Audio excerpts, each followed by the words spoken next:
Good morning, अस्सलाम वालेकुम। Rising Pakistan में आपको कहेंगे खुश आमदीद। मेरे साथ हैं मोहम्मद शुएब, मेरे साथ है Sabeen Farooq. Good morning. Rising Pakistan में आपको कहते हैं वेलकम। इस दुआ इस उम्मीद के साथ कि आज के दिन का आगाज बहुत अच्छा हो रहा होगा।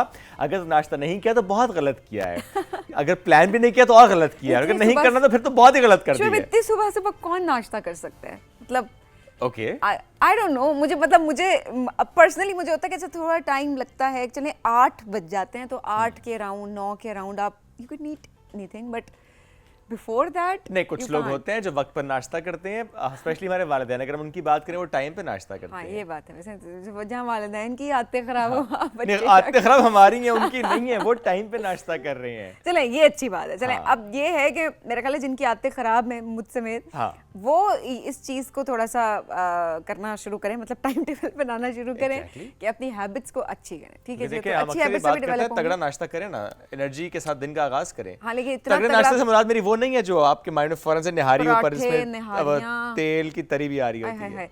अच्छा, वो जो तगड़ा नाश्ता होता है ना, कुछ लोग बहुत ही सीरियस ले जाते हैं उसको। वो आप जो एनर्जी की बात करें, वो नाश्ता करने के बाद ऐसी उनको नींद आती है कि पूरा दिन वो इधर उधर वो एनर्जी ले रहे होते हैं, कहते हैं रेस्ट कर ले ताकि for the rest of the day हमारे पास एनर्जी। वो अलग बात है कि आधा दिन खत्म हो जाता है। हाँ, आधे ज्यादा दिन जो है वो गुजर जाता है। चलें जी, नाश्ते की हैबिट जो है वो अपनी अच्छी कर दें ताकि, और अच्छा साथ साथ हमें बताया भी करें, व्हाट्सएप पे भी बताएं। अच्छा, आपके सोशल मीडिया मैसेजेस हम कहते रहते हैं जी, आपके सोशल मीडिया मैसेजेस जो हैं वो हमने शेयर करने हैं आपसे, लेकिन क्या करें जी, हमारी जो टीम हमारी जो आमना मैडम है, उनको हम ये कहना चाहेंगे कि आमना, अब ये जो लोग जितने हम ये कह रहे हैं ना कि आप हमारे मैसेजेस ऐड नहीं करते, तो you are responsible for that. Okay, तो मैसेज बहुत ज्यादा है लिखने में और उसमें टाइम लगेगा। हम लिखेंगे प्रिंट निकाल के, उसमें ढूंढने पड़ते हैं कौन सा मैसेज आपने शेयर करना, बिकॉज़ अगर एक शेयर करेंगे बाकी शेयर नहीं करेंगे लोग नाराज भी हो जाते हैं। अब ठीक है, आधे आप में से नाराज हो जाए कोई मसला नहीं है। अब वो हमारे ऊपर नहीं होगा, वो आमना के ऊपर होगा। सो आमना, आपने ये करना है कि आपने हमें लिख कर देने हैं कुछ मैसेजेस नाम और शहर के साथ। हाँ, जो अपना नाम अपना शहर नहीं लिखेगा ऑब्वियसली उसका मैसेज हम शामिल नहीं करेंगे। सो कल हमारी कोशिश पूरी होगी कि ओपनिंग में या बीच में हम कोई ऐसा छोटा सा चंक जरूर रखें जिसमें आप लोगों के साथ कम्युनिकेट करें, आपकी बात हम बाकी लोगों तक पर हो सकता है कोई नाम ना बताना चाह रहा है, एनोनिमस मैसेज हो तो फिर हम क्या करेंगे? Because sometimes there are people जो कि शाय होते हैं, नहीं ऐसी बातें ना करें, अपना नाम नहीं बताना चाहते हैं, शहर नहीं बताना चाहते, वो सिर्फ चाहते हैं कि एनोनिमस मैसेज जाए।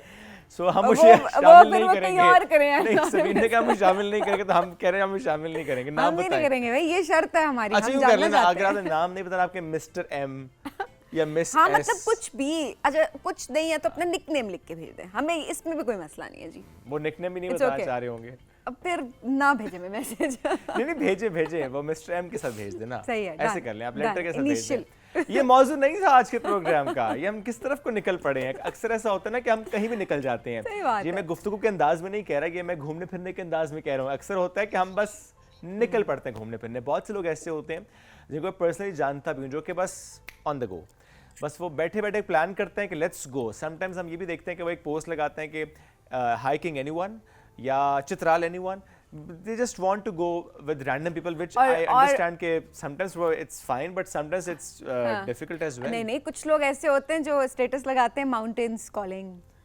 वो सब लगाता हूँ जब मुझे बाकी कॉल आती है। मैंने तो आपकी बात ही नहीं की थी। हाँ, लेकिन मुझे पता है अपनी मेरी बात है। व्हाट्सएप स्टेटस आता है हर कुछ दिनों के बाद, माउंटेन्स कॉलिंग, एंड देन फिर वो स्टेटस आहिस्ता आहिस्ता वो ट्रैवल करना शुरू कर देता है इंस्टाग्राम पे, इंस्टाग्राम से ट्रैवल करता करता वो जाता है फेसबुक पे, फिर वो ट्रैवल करता जाता है एक्स पे।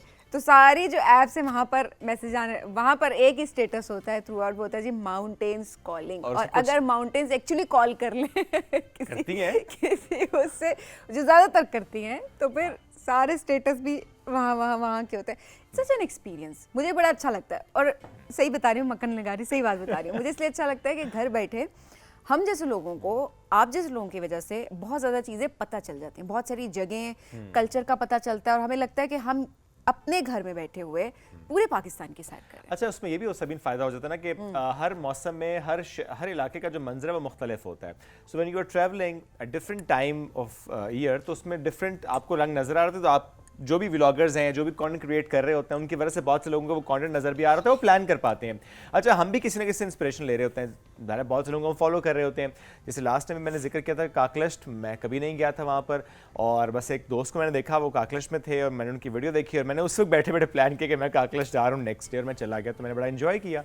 So that's how it is. आप सब एक दूसरे को कंटेंट से सीख भी रहे होते हैं, आप देख फिर इंस्पायर हो रहे होते हैं और आप फिर अपना कंटेंट क्रिएट कर रहे होते हैं। लेकिन समटाइम्स माउंटेन्स कॉल नहीं भी करते, जिस पे मैं बड़ा दुखी हो जाता हूँ। जैसे मैं जब छुट्टी होती है, मुझे कोई छुट्टियाँ हो जाए, 2-3 दिन की इकट्ठी छुट्टी मिल जाए कभी, या कोई प्लान ऐसा हो जाए, उसमें मेरी दुआ होती है कोई प्लान बन जाए। बिकॉज अरे मैं अकेले ट्रैवल नहीं करता, बस मेरी आदत है कि मैं कहता हूँ कोई ना कोई लाइक माइंडेड दोस्त साथ होना चाहिए। मेरा फोकस लाइक माइंडेड पे होता है, चूँकि ट्रैवलिंग में ना लाइक माइंडेड का होना बड़ा जरूरी है। उसमें बेस्ट ये है कि अपनी बेगम को तैयार किया करें, दोनों मियाँ बीवी निकल जाए। वो निक्के निक्के 2 है ना घर में, वो भी है ना, फिर उनको छोड़ा करें घर के किसी बड़े के हवाले। ऐसे नहीं कर सकते। कभी कभी होता है, अब कभी कभी छोड़ते हैं ना। अच्छा, वैसे ये जितने कपल्स भी अभी देख रहे हैं, हमें लोग सर कहते हैं ना, अच्छा वो जो आप दोनों का मी टाइम होता है वो बड़ा इंपॉर्टेंट होता है जी 2 लोगों के लिए, क्योंकि जिम्मेदारियां इतनी होती हैं दोनों के ऊपर। अगर देखा जाए, आप बाहर काम करें या आप घर का काम करें या बच्चों की जिम्मेदारी अपनी जगह होती है, तो मुझे लगता है कि हफ्ते में एक आध दिन कम से कम, कुछ ना हो, एक दिन के चंद घंटे हो, किसी ना किसी तरह मैनेज करके हस्बैंड वाइफ को साथ टाइम जो है वो स्पेंड करना चाहिए। और ज़ाहिर है बच्चे तो अंडरस्टैंड नहीं करते क्योंकि वो बच्चे होते हैं, जाहिर सी बात है, और उनको हमारे वक्त की भी ज़रूरत होती है। लेकिन उनका कोई ना उनको कहीं कोने लगाना पड़ता है। अच्छा, लेकिन मुझे लगता है कि बड़ा मुश्किल हो जाता है स्पेशली बच्चों के बाद, कि वो जो मी टाइम है, वी टाइम की हम बात करते हैं ना, वो वाकई बड़ा मुश्किल हो जाता है। उसमें भी आपकी डिस्कशन बच्चे ही होते हैं तो मुश्किल हो जाता है।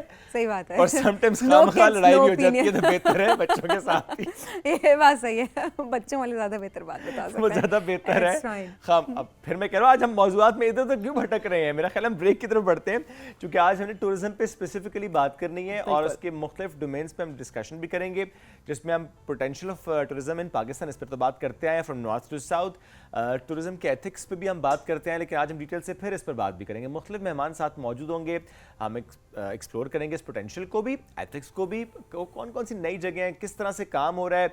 जब हम कहते हैं ना कि पाकिस्तान एक डेस्टिनेशन है फॉर टूरिज्म, तो उसमें किस तरह से हम काम कर रहे हैं इंफ्रास्ट्रक्चर डेवलपमेंट के पर्सपेक्टिव से, फैसिलिटेट करने के पर्सपेक्टिव से, इंटरनेशनल टूरिस्ट को वेलकम करने के पर्सपेक्टिव से करेंगे इस पर बात, लेकिन इस ब्रेक के बाद।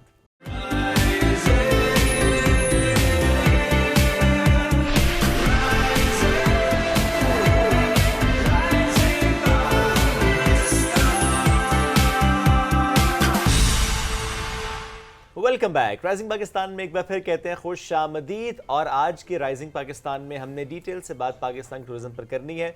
पाकिस्तान जहां पर फलकबोस पहाड़ भी हैं, जहां पर सहरा भी हैं, जहां पर समंदर है तो क्या खूबसूरत उसका मंजर है, जहाँ के हर कोने की खूबसूरती बिल्कुल डिफरेंट है।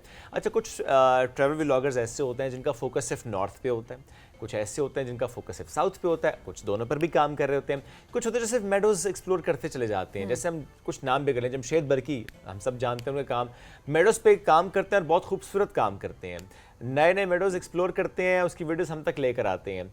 तहसीन राजी कई बार हमारे प्रोग्राम में भी आए और नॉर्थ टू साउथ काम कर रहे होते हैं। आदिल ताज हमें नॉर्थ में ज़्यादा नजर आते हैं, स्पेशली स्कर्दू में ज़्यादा नजर आते हैं। इस तरह बहुत सारे नाम है जो कि बहुत अच्छा माशाल्लाह काम कर रहे हैं।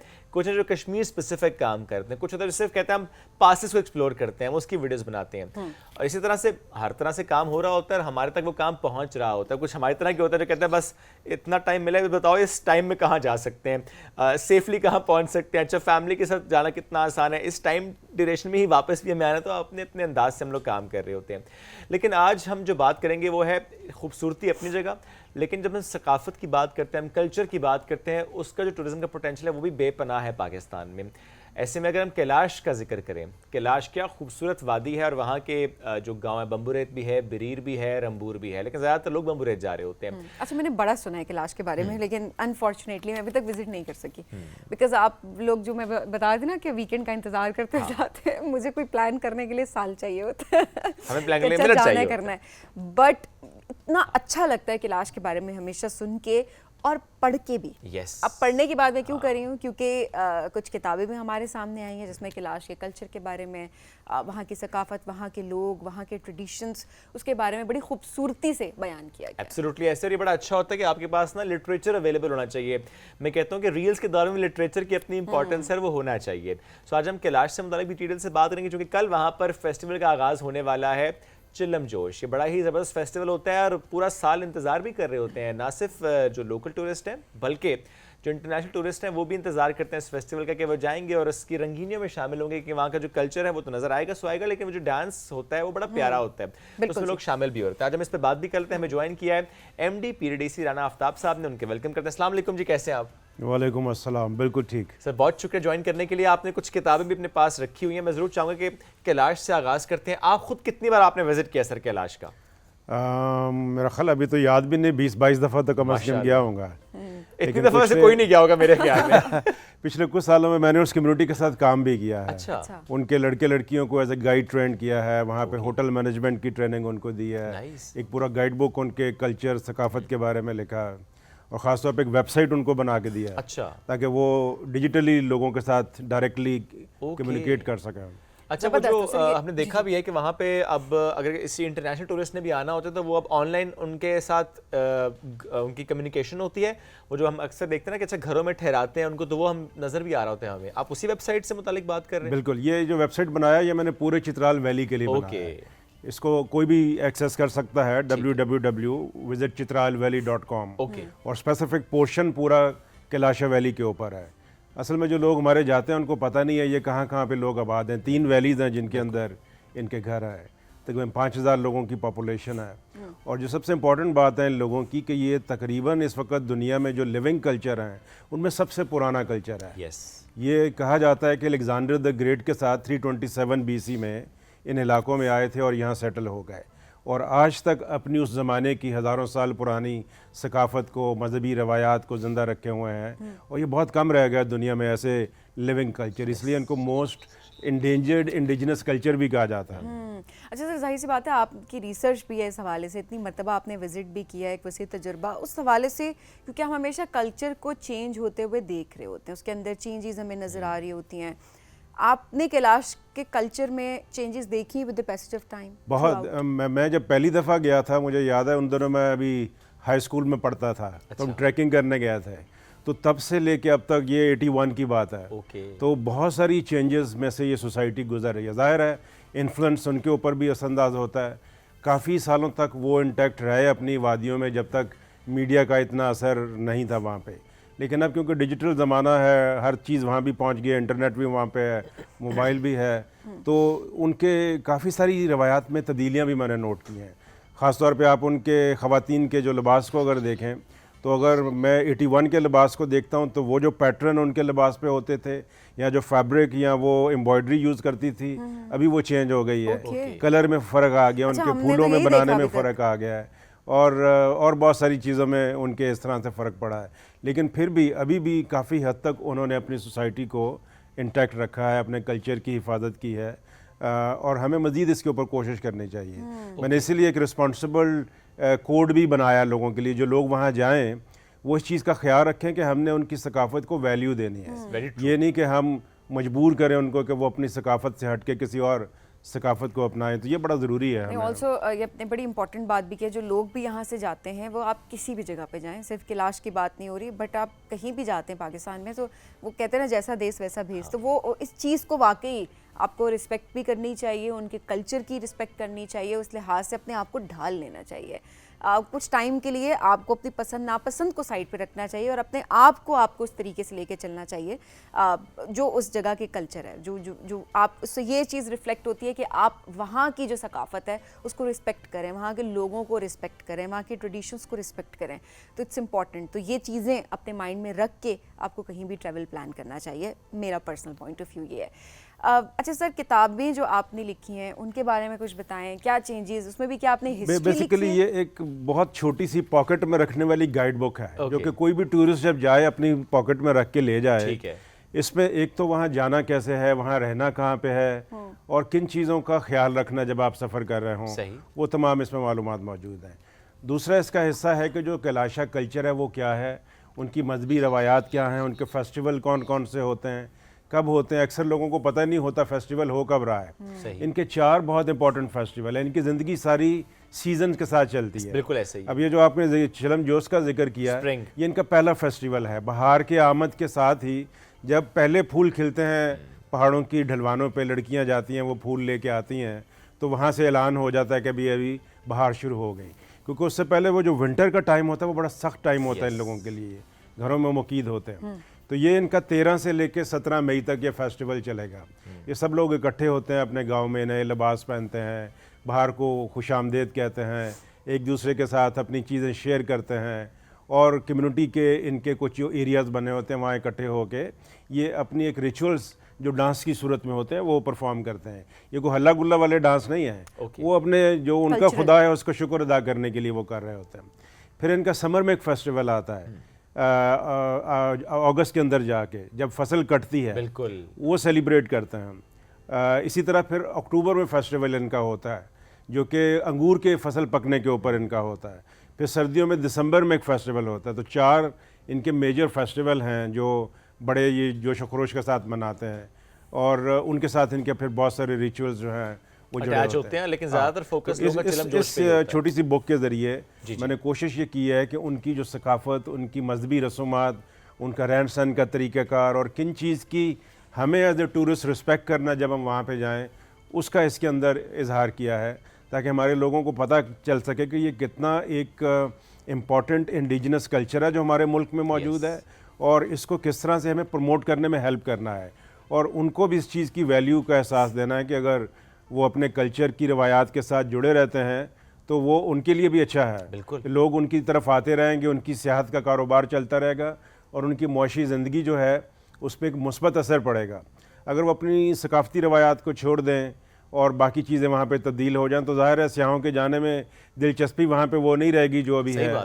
तो वो एक रोज़गार का एलिमेंट भी इसके साथ है। ख़ास तौर पे जैसे उनकी ख़वातीन क्राफ्ट्स बहुत अच्छे बनाती हैं, उसको प्रमोट करने की इसमें बात है कि लोग जाएं तो वो सोवीनियर्स ख़रीदें जो वहाँ की औरतों ने अपने हाथ से बनाए हैं। सही। ड्राई फ्रूट्स है और ऐसी चीज़ें हैं।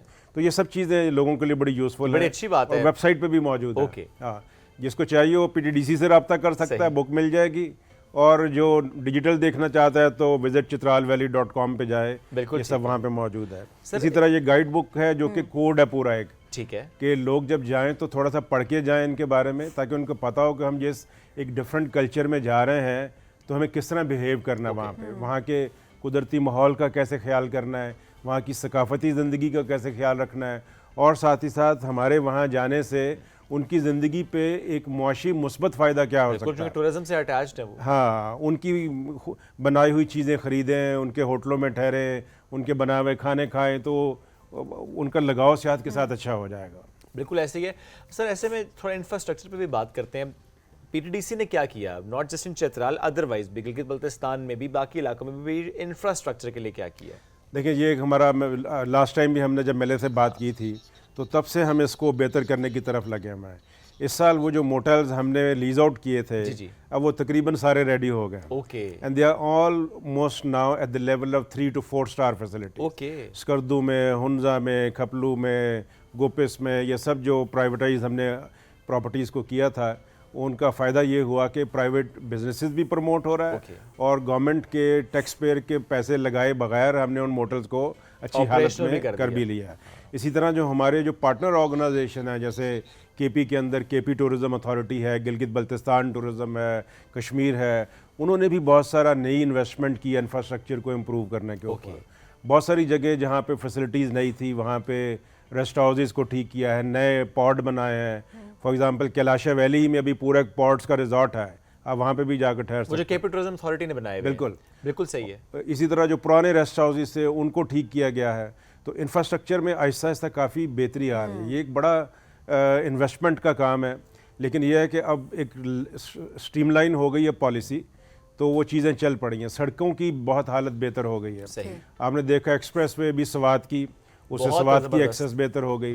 अभी दीर तक आपका लवारी टनल का रास्ता बिल्कुल ऐसे ही वो है। थ्रू है, नहीं तो चित्राल जाना ही बड़ा मुश्किल होता ऐसे था। ही है। अभी आप एयर कंडीशन बस पे बैठ के भी चित्राल तक सफर कर सकते अभी हैं। इससे बीच में एक पैच आता है लवारी टनल के बाद, दैट्स इट। हाँ, उसके बाद वो भी इंशाल्लाह अगले साल तक वो भी कंप्लीट हो इंशाल्लाह। जाएगा। जबरदस्त। इसी तरह आपके जो दूसरे रोड है, अभी बाबूसर का रोड खुलने के ऊपर काम हो रहा है। ओके। उम्मीद है हफ्ते एक के अंदर अंदर बाबूसर का रोड भी खुल जाएगा और जो नॉर्दर्न एरिया की एक्सेस है वो ठीक हो जाएगी। कराकोरम हाईवे का इशू है क्योंकि वहाँ पे 2 बड़े डैम बन रहे हैं। ठीक है। तो जब तक वो डैम के प्रोजेक्ट कंप्लीट नहीं होते वो रोड उस तरह से अच्छा नहीं होएगी। नहीं हो सकता। तो इस रोड को अभी गवर्नमेंट ने, बल्कि आपने कुछ दिन पहले सुना होगा, ये जो कागान का रूट है इसको एक्सप्रेसवे बनाने के लिए प्रोजेक्ट अप्रूव कर अच्छा, दिया। इसमें हमने एक और बात भी सुनी है कि एक टनल भी बन रही है। टनल भी बन रही है, बाबूसर का इसके टनल भी बारे में बताएं बनेगा कि हाँ, और ये उससे 4 लेन की फिर रोड आप बनेगी। 12 महीने आपका रास्ता खुला रहेगा, आप गिलगित से कनेक्टेड रहेंगे। थोड़ा सा बिल्कुल। बता दें ये टनल कहाँ से बनेगी, कितना अरसा इसमें लगेगा और इस वक्त किस फेज में है ये? अभी क्योंकि प्रोजेक्ट अप्रूव हुआ है ठीक है। तो हदायत ये दी गई है कि इसको इमीडिएट इस प्रोजेक्ट को शुरू करना है, ओके। फौरी तौर के ऊपर, ठीक है। क्योंकि इसकी ज़रूरत बहुत ज़्यादा है। दूसरा, गवर्नमेंट अभी ये भी देख रही है कि हम एरियल एक्सेस को कैसे इम्प्रूव करें। ठीक है। स्कर्दू पे अब हम बहुत ज़्यादा हमारा इन्हिसार है, बिकॉज वो सबसे बड़ा एयरपोर्ट है वहाँ बिल्कुल। पे। इस बार आपने सुना होगा अभी कुछ दिन पहले एयर ब्लू ने भी अपनी कराची की फ़्लाइट शुरू कर दी है। अब इस वक्त कम से कम कराची से 4 फ्लाइट जो हैं स्कर्दू वो जा रही वीकली स्कर्दू आना शुरू हो गई हैं। इस्लामाबाद से डेली है, लाहौर से भी है। एक्सेस उसकी बेहतर होने से वहाँ टूरिस्ट की रसाई बहुत आसान हो गई है। नेक्स्ट गवर्नमेंट की कोशिश ये है कि जो गिलगित का एयरपोर्ट है वहाँ पे फैसिलिटीज़ को बेहतर किया जाए। ओके। वहाँ पे भी जहाज़ों की कमी है, PIA के पास छोटा जहाज़ जा सकता है।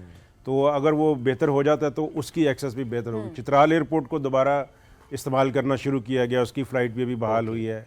अब गवर्नमेंट को सवात वाले पे भी काम कर रहे हैं, सदर शरीफ का। सही। जितना अच्छा आपका एक्सेस हो जाएगा इन इलाकों का, वो एक बहुत फ्लो के बढ़ाता है टूरिस्ट के। बिल्कुल, ये तो बड़ी ऑटोमेटिकली important फिर चीज़ है। होटल भी इनकरेज होते लोग हैं भी बिजनेस सर में। आना शुरू करते हैं अभी, क्योंकि फैमिली के साथ ट्रैवल करते हुए नॉर्थ में अक्सर हम यही सोच रहे होते हैं हाँ। कि कैसे जाएं, रोड्स कैसी होंगी, खतरनाक तो नहीं है, ये weather लंबा को रास्ता देखना पड़ा होता है, sometimes लंबा होता है। रास्ता होता है। तो अभी हालिया 4 facilities सालों में होती मैंने हैं। देखा है कि हमारे यहाँ होटल्स की इंडस्ट्री बहुत अच्छी ग्रो कर गई है नॉर्थ में। नए होटल्स क्वालिटी के 3-4 स्टार में बहुत सारे बन गए हैं, क्वालिटी रूम ऐड हो गए हैं। इसी तरह स्कर्दू की साइड पे भी हो गया, कश्मीर में अभी बहुत सारे गेस्ट हाउसेज प्राइवेट सेक्टर में बन गए हैं। तो ओवरऑल नॉर्थ की तरफ, क्योंकि हमारा डोमेस्टिक टूरिस्ट का फ्लो अभी मई का महीना आते ही लोग शुरू हो जाते हैं अपने प्लान बनाने। सही। तो इस बार लोगों को काफ़ी बेहतर सहूलतें जो हैं वहाँ पे ठहरने की कंपैरेटिवली लेकिन मिलेगी। सर, कुछ एक- गैप्स हैं अभी भी, हाँ। उस पर भी इंशाल्लाह इम्प्रूवमेंट ज़ाहिर होगी। आप लोग काम उस पर कर रहे हैं। अब एट द सेम टाइम जो लोगों की एक शिकायत होती है हमेशा जब वो नॉर्थ ट्रैवल कर रहे होते हैं, वो कहते हैं जब हम जाते हैं, अगर हम किसी अच्छे होटल को एक्सेस करना चाह रहे होते हैं, वहाँ पे स्टे करना चाह रहे होते हैं, तो उसके चार्जेस बहुत ज़्यादा होते हैं। तो क्या कि हर होटल जो है वो अपने लिहाज से उसने अपने चार्जेस रखे हुए होते हैं, कोई कैप नहीं होता कि अच्छा इससे ऊपर आप चार्ज नहीं कर सकते? ये एक परसेप्शन भी है, मैं चाहूँगी इसको आप रिस्पॉन्ड भी करें। क्या इस हवाले से कोई पॉलिसीज़ बनाई गई हैं, बनाई जा रही हैं कि इससे ज़्यादा आप रेट नहीं लगा सकते ताकि ज़्यादा से ज़्यादा टूरिस्ट आएँ, उनको फैसिलिटीज़ मिलें? और जब पता हो अच्छे कि चेक एंड facilities बैलेंस हों- है इसमें। मैं ऐड कर दूं कि कलाम में मैंने रिसेंट विजिट किया सर, वहाँ पे तो पूरा एक बोर्ड लगा हुआ था कि अच्छा ये कैटेगरी के होटल का इतना फेयर है रूम का, इस कैटेगरी का इतना है, और मतलब वो कैटेगराइज उन्होंने ऑलरेडी किया हुआ था, जो कि मुझे बड़ा अच्छा लगा कि उसमें कोई हाँ। चीज़ ऊपर नीचे हो नहीं सकती, because it's fixed. So please उसमें पता भी ये किया हम लोगों ने कि हमने एक नेशनल मिनिमम स्टैंडर्ड्स का एक डॉक्यूमेंट अभी सबके साथ मशावरत करके बनाया है कि किस क्वालिटी के होटल के क्या मिनिमम स्टैंडर्ड होने चाहिए। वो 1 स्टार से लेके 5 स्टार तक हैं, गेस्ट हाउस के भी हैं, कैंपिंग साइट के भी हैं। अभी ये जो इसकी इम्प्लीमेंटेशन है वो हमारे सूबाई टूरिज्म के डिपार्टमेंट के पास ठीक है। हमने सबसे मशावरत करके वो स्टैंडर्ड्स उनको दिए हैं। अब क्या हुआ है कि उसकी वजह से वहाँ पे होटल्स को बाकायदा गवर्नमेंट रजिस्टर कर रही है, पहले नहीं था। अभी KP में भी उन्होंने इन तमाम इलाकों में जो पहाड़ी इलाके हैं अनरजिस्टर्ड होटल को बताया भी है कि भाई तुम किस कैटेगरी के अंदर फॉल करते हो और उसके मुताबिक तुम्हारा टैरिफ क्या होना चाहिए। वो एक रेंज होएगी, उस रेंज को ना ओवर करेंगे ना वो नीचे जाएंगे, थोड़ा बहुत फ्लक्चुएशन होता रहता है। और दूसरा वो स्टैंडर्ड को मेंटेन करना। अभी उन्होंने इंसेंटिव्स जोड़े हैं साथ कि जी अगर आप रजिस्टर होते हैं, आप एक कैटेगरी में आते हैं, आपको फ्री ट्रेनिंग देंगे, आपको प्रमोट करेंगे, अपने पोर्टल के ऊपर उन होटल्स को प्रमोट करेंगे जो रजिस्टर्ड होटल होंगे। तो उससे भी काफ़ी इंकरेजमेंट प्राइवेट होटल में आ रही है कि वो बाकायदा रजिस्टर हो रहे हैं, उनको ट्रेनिंग्स भी दी जा रही है, साथ ही साथ उनको प्रमोट करने के लिए जो हमारा पोर्टल है पीटीडीसी का वो भी, और जो सबाई पोर्टल है वो भी उन होटल्स को प्रमोट करेंगे जो रजिस्टर होंगे। तो इससे काफ़ी फ़र्क अभी हमें लगता है कि इंशाल्लाह पड़ेगा कि क्वालिटी ऑफ सर्विसेज मेंटेन होगी, लेकिन हमें काफ़ी मज़ीद इस पे काम करना पड़ेगा लोगों के रवैयों में। Room of improvement. सर जब हम एक्सेसिबिलिटी और की बात और कनेक्टिविटी की बात करें, मुझे इस पे भी कमेंट कीजिएगा कि I've heard कि कश्मीर और स्कर्दू ये भी कनेक्ट होने वाले हैं। I've heard कि नीलम वैली और मिनीमर्ग इनके दरमियान भी कोई कनेक्शन डेवलप होने वाला है। एक प्रोजेक्ट अभी अप्रूव हुआ है जो कि हमारे स्कर्दू रीजन को जो आपका शारदा का एरिया है, शारदा वहाँ से जोड़ेगा शौंतर पास के रूट के जरिए। ठीक है, तो वो उसका फिजिबिलिटी स्टडी पे काम हो गया है। आई होप बहुत जल्दी उसकी कंस्ट्रक्शन का काम भी शुरू होगा। उससे स्कर्दू से इधर आने वाले लोगों का रूट बहुत शॉर्ट हो जाएगा। और फिर जो ट्रैफिक है आपकी वो दोनों वैलीज़ के दरमियान में जो टूरिस्ट की है, कश्मीर वाले टूरिस्ट उधर भी जा सकेंगे, वो इधर भी वो काफ़ी फ़र्क पड़ेगा, दोनों एरियाज़ में टूरिज़्म प्रमोट होगा। तो नए रोड्स के प्रोजेक्ट अभी गवर्नमेंट के काफ़ी सारे हैं, कुछ के ऊपर तो उन्होंने शुरू कर दिया काम, कुछ अभी आने वाले दिनों में होने जा रहे हैं। तो इंशाल्लाह रोड्स हमारी बहुत बेहतर होने जा रही है। ये टाइम लगता है, ऑब्वियसली पाकिस्तान के माली वसाइल भी हैं और अपनी आप कैपेसिटी दे के उसके बाद जो है वो आगे बढ़ना होता है। इट्स गुड कि आहिस्ता आहिस्ता हम इम्प्रूवमेंट देख रहे हैं कि इन चीज़ों पे बात हो रही है कम से कम, और सिर्फ बात नहीं हो रही बल्कि हम प्रैक्टिकली इसको देख रहे हैं आगे इम्प्रूवमेंट की तरफ जाते हुए। अच्छा सर, कौन से अभी इलाके हैं जहाँ पर इंटरनेशनल टूरिस्ट ज़्यादा आना शुरू हो गए, इंटरनेशनल टूरिज़्म बढ़ता हुआ दिखाई दे रहा है आपको, और इससे कितना फ़ायदा हो रहा है? और यकीनन ये जो आप 3 स्टार 4 स्टार की बात करें, ऑब्वियसली ये भी जो फैसिलिटीज़ की हम बात करें, ये भी इंटरनेशनल टूरिज़्म को, इंटरनेशनल टूरिस्ट को बहुत अट्रैक्ट करती हैं ये वाली चीज़ें। देखिए, जो हमारा ये पहाड़ी इलाकों में खैबर पख्तूनख्वा के इलाके भी हैं, गिलगित बल्तिस्तान और कश्मीर, और पार्शली नॉर्दर्न पंजाब भी आपका मरी और ये जो इलाका है, तो जो सबसे ज़्यादा फ़्लो हमने नोट किया है वो केपी के इलाकों में है, डोमेस्टिक टूरिस्ट का, क्योंकि यहाँ पे करीब करीब के इलाकों में एक्सेस बेहतर है। नथिया गली हो गया, कागान हो गया, सवात हो गया, और अभी तो लोग चित्राल तक भी जाना शुरू हो गए हैं लवारी खुलने की वजह से। तो इन इलाकों में डोमेस्टिक टूरिस्ट का फ़्लो हमारे यहाँ काफ़ी है। गिलगित बल्तिस्तान का जो रीजन है वो दोनों फॉरेन डोमेस्टिक दोनों फ्लो लेता है। वहाँ भी तकरीबन पिछले साल का जो फिगर है वो तकरीबन 8.5 लाख के करीब टूरिस्ट वहाँ गए थे। इस बार फोरकास्ट है कि तकरीबन 1 मिलियन से ऊपर डोमेस्टिक टूरिस्ट गिलगित बल्तिस्तान में जाएगा। फॉरेन टूरिज्म में जब से हमने ये वीज़ा पॉलिसी नरम की है उससे बड़ा फ़र्क पड़ा है। पहले तकरीबन आप समझें कि गिलगित बल्तिस्तान में 12-13 हज़ार फॉरेन टूरिस्ट साल भर में आते थे। पिछले साल तकरीबन 25 से 30 हज़ार फॉरेन टूरिस्ट जो है वो इन इलाकों में आए हैं। अब हमने वीज़ा का ये किया है कि सिर्फ 1 सिंपल पेज का फॉर्म है और बगैर किसी फ़ीस के आप 24 आवर के अंदर वीज़ा अप्रूवल ले सकते हैं, तो ईजी हो गया 126 मुल्कों के लिए। तो गवर्नमेंट ने ये जो कदम लिया है इससे फ़ॉरेन टूरिज़म का फ़्लो हमारे यहाँ इलाकों में बढ़ा है। कश्मीर का जो इलाका है वो सारा डोमेस्टिक टूरिज़म पे चलता है, क्योंकि लाइन ऑफ कंट्रोल की वजह से फ़ॉरेन टूरिस्ट को नीलम वैली या लीपा उन इलाकों में जाने की इजाज़त नहीं है, वो मुजफ्फराबाद तक जा सकते हैं। तो वहाँ लिमिटेड फ़्लो है फॉरेन टूरिस्ट का, लेकिन डोमेस्टिक टूरिज़म की तादाद वहाँ पे भी तकरीबन 8-9 लाख से ऊपर चली जाती है सीज़न भर में।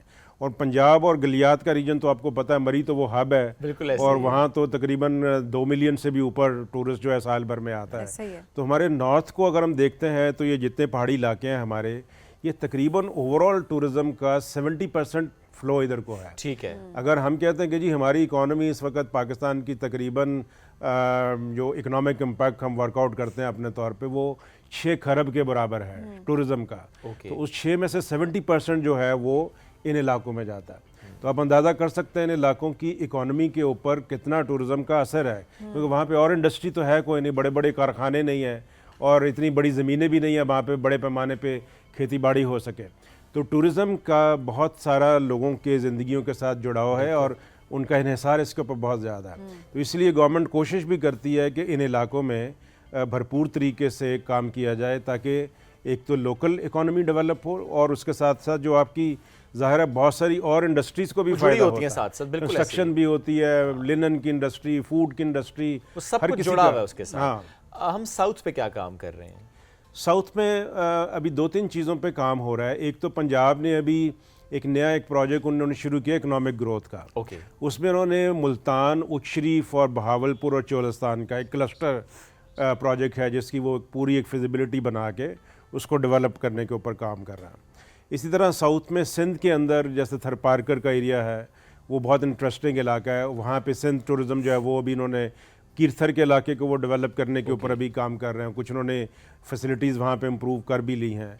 इसी तरह जो हमारा बलूचिस्तान का कोस्टल बेल्ट है, वहाँ पे 4-5 जगहों की फिजिबिलिटी स्टडी बन गई है। प्राइवेट इन्वेस्टमेंट को कैसे लाना है। गडानी पे हमारे पास अपना एक 174 एकड़ ज़मीन था, वो अभी हमने उसको डेवलप करना शुरू कर दिया। वहाँ पे एक रिजॉर्ट बन गया। अच्छा, बन गया, वो भी इस बार चालू है, शिप ब्रेकिंग यार्ड के पास ही। और एक अभी प्राइवेट रिजॉर्ट, एक और पार्टी है जिन्होंने शिगर में खोज रिजॉर्ट बनाया। बिल्कुल, उन्होंने भी कोस्टल रिजॉर्ट बहुत अच्छा है, 4 स्टार वहाँ पे। अच्छा, उन्होंने इतना अच्छा सेट कर दिया वैसे स्टैंडर्ड नॉर्थ में, कि आई एम श्योर कि ये साउथ में अच्छा ट्रेंड काम शुरू हो होगा। गया है कि कोस्टल बेल्ट के ऊपर भी, तो साउथ भी गवर्नमेंट के फोकस में है। ये नहीं कि वो इसलिए कि विंटर टूरिज्म आपका साउथ में बहुत सारी जगह है जिनको आप प्रमोट कर सकते हैं। अच्छा, एक अच्छी खबर आपको और सुनाता हूँ कि लाहौर जो हमारा हब है कैपिटल का, उसको जो ECO है, इकोनॉमिक कोऑपरेशन ऑर्गेनाइजेशन, उसने 2027 के लिए tourism capital of ECO declare किया। अच्छा, तो 2027 में लाहौर को हम बड़े एक हाइप क्रिएट करेंगे टूरिज्म के पॉइंट ऑफ व्यू से, क्योंकि पूरे रीजन में उसको हमें प्रमोट करना है। सर थोड़ा सा इसको एक्सप्लेन भी कीजिएगा जरा, आसान अल्फाज में लोगों के लिए भी, कि इससे क्या फ़ायदे होंगे, क्या क्या स्टेप्स लिए जाएं। 2027 में लाहौर क्या करेगा? फ़ायदे देखें ये हो गए कि ECO रीजन जो है हमारा बहुत इंपॉर्टेंट रीजन है। उसमें ये सेंट्रल एशियन रियासतें हैं, पाकिस्तान है, तुर्की है, ईरान है, ये सब ममालिक इसमें है, और ये इकोनॉमिक कोऑपरेशन की है। तो जब किसी एक सिटी को capital city, tourism capital city declare किया जाता है रीजनल लेवल के ऊपर, तो उसको फिर प्रमोट किया जाता है उस लेवल के ऊपर।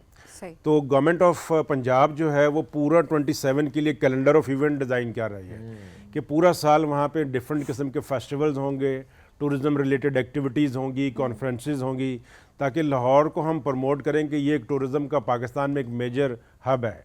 और आप जानते भी हैं लाहौर में जो हिस्टोरिकल मोनूमेंट्स हैं, वहाँ पे जिस तरह का लिविंग कल्चर है, कुजीन है, क्राफ्ट्स हैं, लोगों का रेंट्स, ये बहुत कुछ प्रमोट करने को है। तो उस सारे को बेस करके, बल्कि उनका डेलीगेशन लाहौर आया था, तो वो सारा वो जब देख के गए हैं तो दे वाज सो हैप्पी कि ये पाकिस्तान का जो लाहौर सिटी जो है वो जब बनेगा तो ना सिर्फ पाकिस्तान को उससे प्रमोशन के में अंदर हेल्प मिलेगी, बल्कि पूरा रीजन प्रमोट होगा, क्योंकि वो ग्लोबल लेवल के ऊपर फिर उसको प्रमोट करेंगे। और इससे ये बहुत अच्छी एक मैं कहता हूँ कि टाइटल है जो पाकिस्तान को मिला है, और इंशाल्लाह उससे बहुत सारा फ़ायदा हमें मिलेगा। फॉरेन टूरिज्म बहुत प्रमोट होगा और इंटरनेशनल टूरिस्ट मज़ीद आए पाकिस्तान, उसके लिए हम लोग मज़ीद क्या स्टेप्स ले रहे हैं? जैसे आपने इससे पहले एक बात की ना एयरपोर्ट से मुताल्लिक, आपने कहा फ़्लाइट्स वहाँ पे जाने, बिकॉज हम कहते हैं ना Skardu international airport, but direct flights का थोड़ा सा इशू है। What are we doing for that? देखें, एक तो ये प्रॉब्लम था वीज़े का। फॉरेन टूरिज़म जब तक आपका वीज़ा पॉलिसी नरम ना हो, फॉरेन टूरिज्म मुश्किल होता है। नहीं सर, इसमें एक मसला और भी है ना सर, वीज़े के अलावा मसला टिकट का भी। फॉर एग्जांपल मैं बैठा हूँ दुबई में, या मैं फॉर एग्जांपल मैं बैठा लंदन में।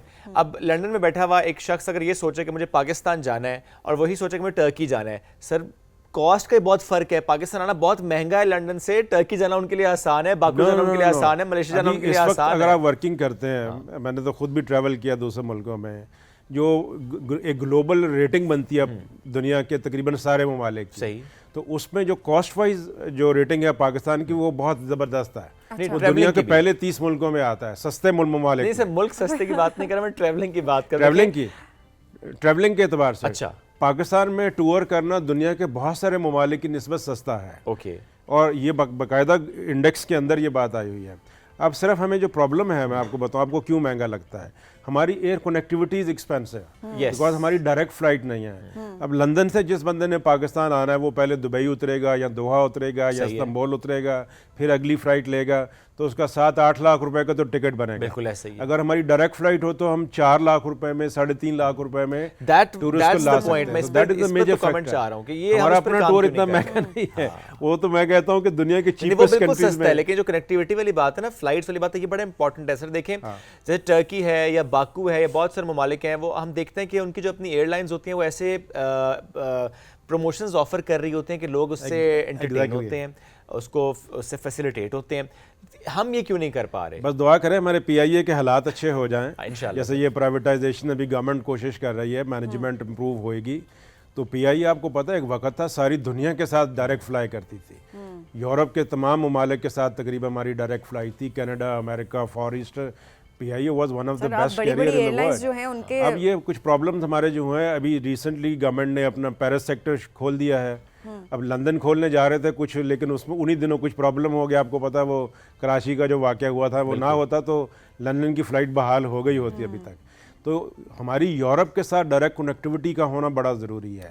तो गवर्नमेंट ये भी देख रही है कि कौन सी ऐसी बजट एयरलाइन है जिनको इनकरेज किया जाए जो डायरेक्ट फ्लाई करने में इंटरेस्टेड हैं। अभी कुछ एयरलाइन पाकिस्तान के साथ अभी रिसेंटली आ भी गई हैं।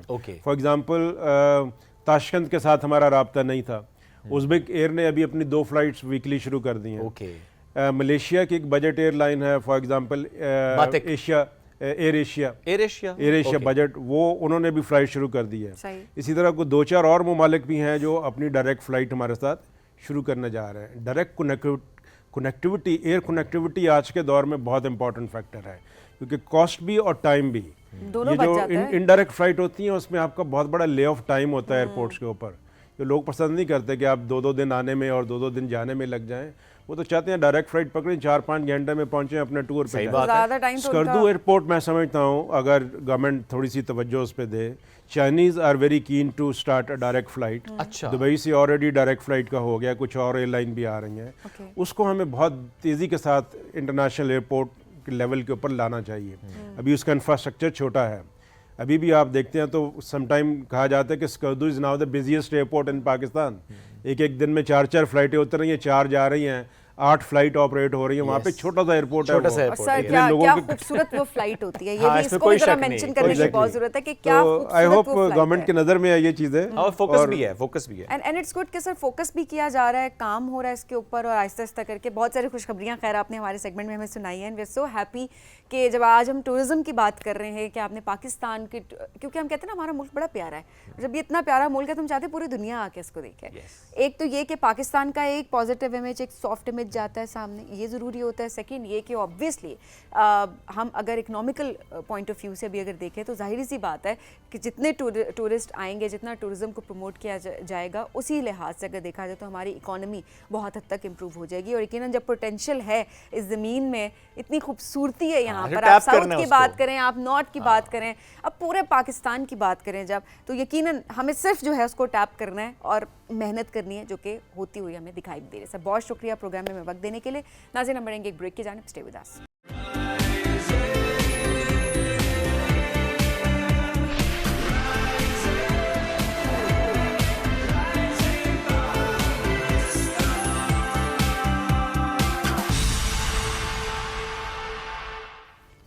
Welcome back. राइजिंग पाकिस्तान में एक बार फिर कहते हैं खुशामदीद। और चूंकि आज बात हो रही है टूरिज्म की, उससे जुड़े बहुत से मेहमान साथ मौजूद हैं। अब जिस शख्सियत ने हमें ज्वाइन किया, ताल्लुक इनका बहुत ही खूबसूरत इलाके से। अब आप सोचेंगे कौन सा इलाके, क्योंकि सारे इलाके बहुत प्यारे हैं। ये वो इलाका जहाँ मैं नहीं गया, I really want to go, but मैं अभी तक जा नहीं पाया। लंडी कोतल से इनका ताल्लुक है। लंडी कोतल से मुतालिक सभी आपको याद होगा, कोई 8-9 महीने पहले इफ़ यू रिमेंबर, हमने एक फुटेज शेयर की थी और हमने उस पर बात भी की थी कि एक और चैनल पे कि इट्स ब्यूटीफुल, वहाँ पर जाना चाहिए। और हमने प्लान किया था, बस हम नहीं जा पाए थे।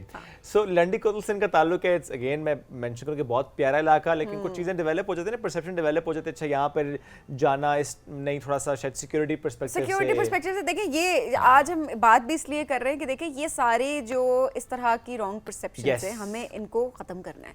हम बात करेंगे इनके ऊपर। हम कहते हैं जी बड़ा सेंसिटिव टॉपिक है, बात नहीं करना चाहिए। अरे वो सेंसिटिव तब तक है जब उसके ऊपर बात नहीं हो रही। जब बात होगी, परसेप्शन चेंज होगी, पाकिस्तान का सॉफ्ट इमेज, पॉजिटिव इमेज लोगों तक पहुंचेगा, नेशनल एंड इंटरनेशनल लोगों की तरफ। तो इट्स वेरी इंपॉर्टेंट, तो लोग आना शुरू करेंगे, टूरिज्म प्रमोट होगा। बिल्कुल ऐसा ही है। अच्छा, इसमें एक बात और भी है, लोग कहते हैं नई सी जगह है, हम पहले गए नहीं है, कोई दोस्त भी नहीं गया, कोई फैमिली मेम्बर भी नहीं गया, तो कैसे वहाँ पर जाएं। सो ऐसे में आप देखते हैं, सोचते हैं कि टूर गाइड आपको अगर मिल जाए, जस्ट इमेजिन कि आपको लंडी कोतल से या जो भी नए जमशुदा अजला है वहाँ से कोई खातून टूर गाइड नज़र आए, तो आई मीन इट्स समथिंग कि आप सोचेंगे वाओ।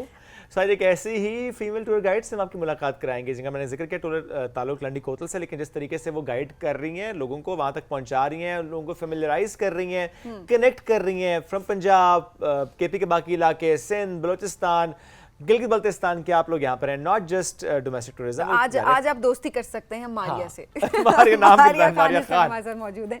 अस्सलाम वालेकुम, कैसी हैं मारिया? वालेकुम अस्सलाम, मैं ठीक अल्हम्दुलिल्लाह। It's so good to have you. और कैसा लगता है पहली खातून टूर गाइड टाइटल अपने नाम करते हुए, बट ये बड़ा अच्छा लग रहा होता है कि अपने इलाके में कम से कम अगर हो, क्योंकि बाकी इलाकों में भी हम देख रहे हैं टूर गाइड जो हैं वो काफ़ी ज़्यादा में नज़र आ रहे होते हैं, मेल भी फीमेल भी, बट आपके इलाके की अगर बात की जाए तो वहाँ पर जाहिर है बड़ा कम रुझान होगा कि ख़वातीन एज ए टूर गाइड सामने हो। मुझे तो बड़ा अच्छा लगता है, तो मैं तो जब कभी किसी को बताती भी हूँ तो सबसे पहले साथ लगाती हूँ कि फर्स्ट फीमेल टूर गाइड। ज़बरदस्त, ये बड़ा ज़रूरी है, आप उसको ज़रा फील करते हैं ना कि आपने ये एक स्टेप लिया और आपने बहुत से लोगों के लिए रास्ता आसान भी किया होता है।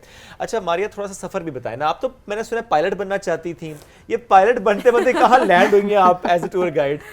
ये बस लैंड हो गई, असल में मुझे पता नहीं था, मुझे शौक था पायलट बनने का। बचपन में देखिए हमें बता दिया जाता है आपने बस ये फील्ड है जो आपने करनी है, ठीक है। फिर मुझे बचपन से ट्रैवल का शौक था, मुझे पता नहीं था ट्रैवल क्या है, किस तरह करना है, कुछ पता नहीं था। बस ये पता था कि जो पायलट होते हैं या केबिन क्रू वाले होते हैं वो ट्रैवल करते हैं। तो या तो पायलट बनना था, पायलट बनने का तो क्रेज़ हो गया था ना, और या तो फिर अगर ये भी सोच रखा था कि नंबर कम आ गए या कुछ हो गया तो फिर केबिन क्रू बनूंगी, क्योंकि वो भी ट्रैवल करते हैं। ठीक है। तो बस यूँ समझे कि वो अपॉर्चुनिटी नहीं मिल सकी, लेकिन मैं सही जहाँ मुझे आना था मैं वहाँ पे आ गई हूँ। चलिए ये अच्छी बात है कि जहाँ आपकी किस्मत को कहते हैं किस्मत ना, आपको लिखी हुई थी, किस्मत लेके आ जाए। तक से लोग कहते हैं कि हमने नहीं सोचा था क्या बनना है, लेकिन जब अभी हम भी पहुंच कभी कभी जाते हैं- दिल करता है कि यार पायलट बन जाती क्या। हाँ, बताओ। लेकिन मैं खुश हूँ, अब जो हूँ वो खुश हूँ। नहीं, you never know, आप हो सकता है एज ए टूर गाइड तो काम करते हैं, साथ में हो सकता है आप कोई प्राइवेट पायलट लाइसेंसिंग कर लें और आप हाँ, pilot ये भी बन जाएं, सोच you रखा है never know। वैसे। हाँ देखे, बंदा कर सकते जब करने पे आए तो। किस किस इलाके में फोकस करती हैं आपके एज ए टूर गाइड? सिर्फ लंडी कोतल आसपास या कुछ और इलाके भी आपने स्पेसिफिक रखे? नहीं, मेरा नॉर्थ में स्पेशलाइजेशन सारी नॉर्थ पे है ना। ओके। मेरा तो ये होता है कि केपी से हूँ तो केपी को ज़्यादा प्रमोट करूँ, लेकिन केपी और गिलगित मेरा ज़्यादा दोनों जगह फोकस पे है। आप फोकस कर रही होती हैं। अब ऐसे में कोई जब कनेक्ट होता है आपसे और से ये मालूम होता है अच्छा ये टूर गाइड खातून है, फर्स्ट फीमेल टूर गाइड है, लोग उसको अप्रिशिएट कर रहे होते हैं, थोड़ा सा डर भी रहे होते हैं, झिझक भी रहे होते हैं कि अच्छा, पता नहीं लड़की है, पता नहीं कहाँ ले हाँ। जाएगी, पता नहीं इसको रास्ते पता होंगे नहीं पता होंगे, ये हालात होता है, ठीक बहुत से होता है। ये चैलेंजेस। हाँ। और क्या चैलेंजेस होते हैं? सबसे पहले तो फीमेल को वो समझते ही नहीं है ज़्यादातर, वैसे सपोर्ट भी बहुत करते हैं, ऐसा नहीं है। जब एक बार मेरे साथ ट्रैवल करते हैं तो फिर कहते हैं नहीं हमने तो सोचा था कि पता नहीं ये क्या करेगी, तो वो मजाक भी उड़ाते हैं। लेकिन बाद में फिर वो थोड़ा चेंज हो जाता है कि नहीं लड़कियां भी कर सकती हैं, एक फील्ड है ऐसी जो मतलब लड़कियां भी अच्छा कर रही हैं इसमें। ओके। अच्छा, ज़ाहिर है हमारे से हम बात तो करें लेकिन एक वीडियो भी है हमारे पास आपके, हम जरूर चाहते हैं नाज़रीन को दिखाएं भी कि जिस तरीके से Maria as a tour guide काम करें नॉर्थ में। सो हम उस पर आपको वीडियो साथ साथ दिखाएंगे भी और साथ साथ हम गपशप भी लगाएंगे। और मारिया ऐसे में कुछ वीडियोस हम दिखाएंगे भी स्क्रीन पर। थोड़ा सा मुझे ये भी बताएं कि जब हम नए जो जमशुदा इज़ला है उसकी बात करते हैं, क्योंकि हमने आज आगाज़ में बात भी की लंडी कोतल से मुतालिक भी, इस वक्त स्क्रीन पर आई थिंक हम कैलाश दिखा रहे हैं, खूबसूरत जगह है, साथ साथ थोड़ा बताएं हमें। यस, अच्छा साथ साथ बताएं। अच्छा इस पर भी बात क्योंकि हमने पहले भी किया कैलाश पे, थोड़ा सा मुझे बताएं जो नए जमशुदा इज़ला की हम बात करते हैं, कौन कौन से ऐसे इलाके हैं, कौन कौन से ऐसे स्पॉट्स हैं जहाँ पर आप बताना चाहेंगे कि अच्छा यहाँ पर आप प्लीज़ जाएं, इजी एक्सेस भी है, मंजर बहुत खूबसूरत है, प्लीज़। देखें जो डोमेस्टिक टूरिस्ट है ना, जो हमारे अपने लोग हैं, इनके लिए तो टूरिज़्म अलग है और जो बाहर से आते हैं उनके लिए अलग है। जो हमारे अपने लोग हैं वो तो कहीं भी जा सकते हैं, उनके लिए तो मसला नहीं है। हाँ, जो फॉरेनर्स हैं उनके लिए कुछ इलाके ममनू हैं। अब आप जमशुदा इलाकों की बात कर रहे हैं तो हम तो पाकिस्तानी तो आसानी से वहाँ जा सकते हैं। आप कह रहे हैं आप नहीं गए तो मैं ले जाती हूँ आपको। चलें, ये बड़ी अच्छी बात है कि मतलब वो ऑफर कर रही हैं आपको, हाँ, नहीं, हम प्लान कर सकते हैं। थोड़ा सा समझाएं अच्छा, इस्लामाबाद से लंडी कोतल क्या है रास्ता? बजरिया पेशावर। कितने घंटे का रास्ता है ये? इस्लामाबाद से पेशावर तक वही 2-2.5 घंटे, फिर आगे 1 घंटा। बॉर्डर तक जाते, पेशावर से आगे कितना घंटा? पेशावर से आगे 1 घंटा, 1.25 घंटा। तो बहुत करीब है। तो ये तो आपको वीकेंड पे प्लान करना चाहिए। चाहिए। ये तो मैं आज भी कर सकता हूँ, शो के फॉर्म निकलेगा। चलें चलें, गाड़ी तैयार है। हाँ, वैसे ये हो सकता है कि मारिया के साथ ही आप भी ना चल पड़े। खैर इट्स ओके। अच्छा, थोड़ा सा ये बताएं मारिया कि इन इलाकों में फैमिली के साथ ट्रैवल करना, उस बारे में भी कमेंट कीजिएगा। ख़वातीन अगर अकेला कोई ट्रिप करें, विमेन ओनली ट्रिप भी हो तो इजी प्लान हो जाता है? हाँ, प्लान हो जाता है। अभी तो फॉरेनर्स भी बहुत ज़्यादा उस इलाकों में जा रहे हैं, क्योंकि वो बॉर्डर क्रॉस करते हैं तो वहाँ फॉरेनर भी अभी बहुत जा रहे हैं। मतलब वो एक इमेज बन चुका है लोगों का ना, कि वो जो पुरानी इमेज थे कि वो ज़रा सिक्योर नहीं है और ये सब, लेकिन अब ऐसा कुछ नहीं है। अब हाँ, इंफ्रास्ट्रक्चर कैसा है होटल्स या स्टे करने के पर्सपेक्टिव से? नहीं, होटल्स वगैरह ऐसा कुछ खास नहीं है। कहाँ? खैबर में, खैबर की बात कर रही हूँ। अच्छा, तो गेस्ट कैंप हाउस तो फिर साथ आप लेके जाए। पिशावर में, फिर आप रात पिशावर में करें। अच्छा मतलब घूम के वापस पेशावर आ जाए। आई थिंक देखें बहुत फीजिबल भी है ये कि पेशावर है, आप आगे घंटा सवा घंटे की बात करिए तो इजीली आप सुबह जाकर आप शाम में वापस आ सकते हैं। असल में पेशावर थोड़ा में कल्चरल facilities हैं। डिफरेंस भी है ना। देखिए अगर आप पेशावर से ही, बाकी पाकिस्तान को भी छोड़ दें, अगर आप पेशावर से ही बॉर्डर साइड पे चले जाएं, खैबर वाली साइड पे, तो फौरन एक कल्चरल शिफ्ट Change आ आता जाती है, है। चेंज आ जाता है। That's तो very अच्छा true. मारिया, खुद आपके लिए कितना कल्चरल शॉक, अब पता नहीं होता है नहीं होता, बट जब होता है ऐसा कोई ग्रुप आता है कि आपको जाना पड़ता है उन इलाकों की तरह जहाँ पर आप भी शायद फर्स्ट टाइम ही जा रही होती हैं, इन्फॉर्मेशन तो होती है बट स्टिल आपके लिए भी एक एक्सपीरियंस ही होता है, तो थोड़ा सा इस सवाल से बताइएगा आपको कितना कल्चरल शॉक लगता है एक इलाके से दूसरे इलाके से, एंड देन टूरिस्ट को गाइड भी करना उस पर्सपेक्टिव से। शौक तो पहले बहुत लगता था, लेकिन अब एक आदत सी भी हो गई है ना, और अब मज़ा आता है नई नई चीज़ें देख के, नया एक्सपीरियंस करके।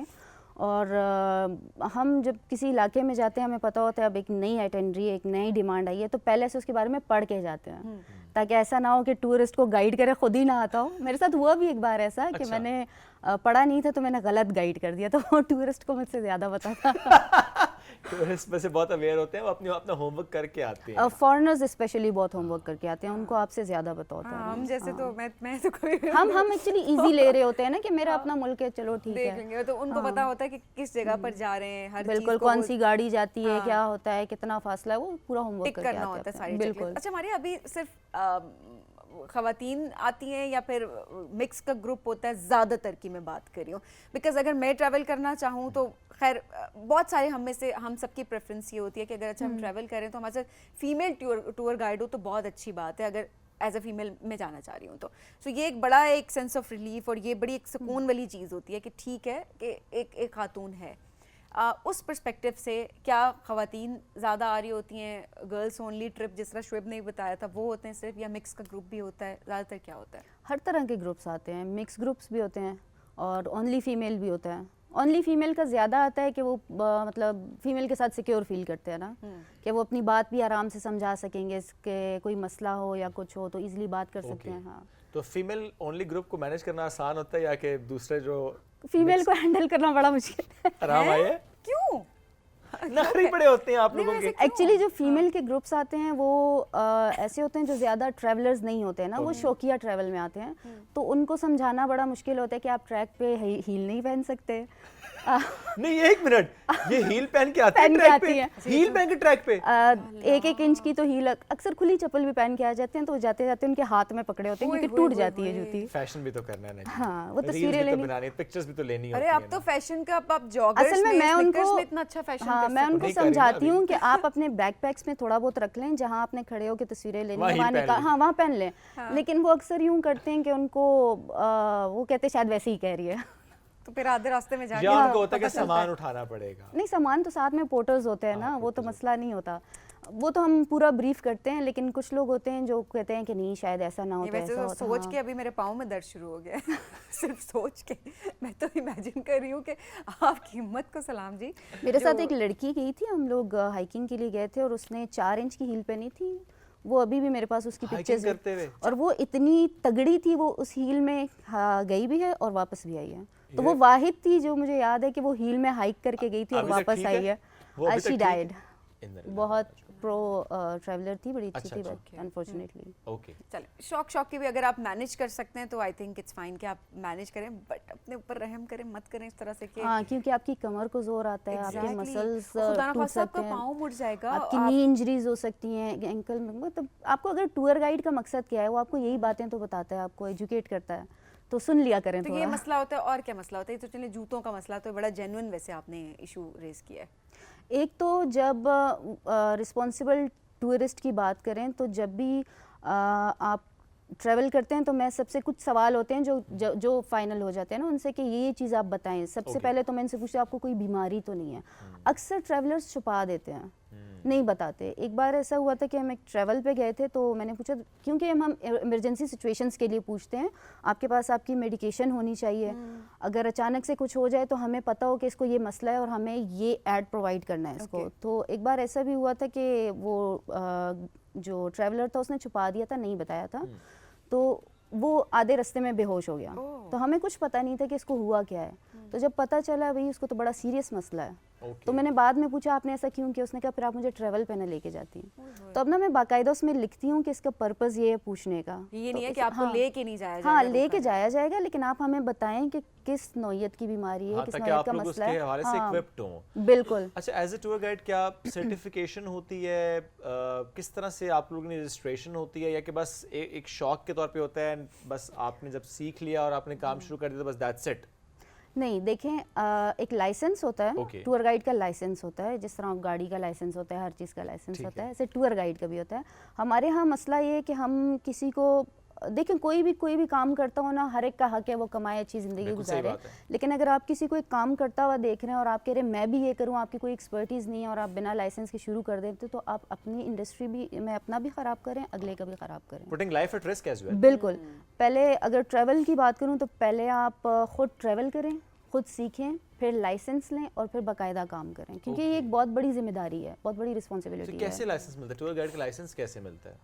ये आप जैसे फेडरल वाले अलग देते हैं, पंजाब वाले अलग देते हैं, KPCTA वाले, KP वाले अलग दे, हाँ सूबाई वो अलग देते हैं। तो हम तो अप्लाई करते हैं इसके लिए। क्राइटेरिया क्या होता है वैसे, is it difficult?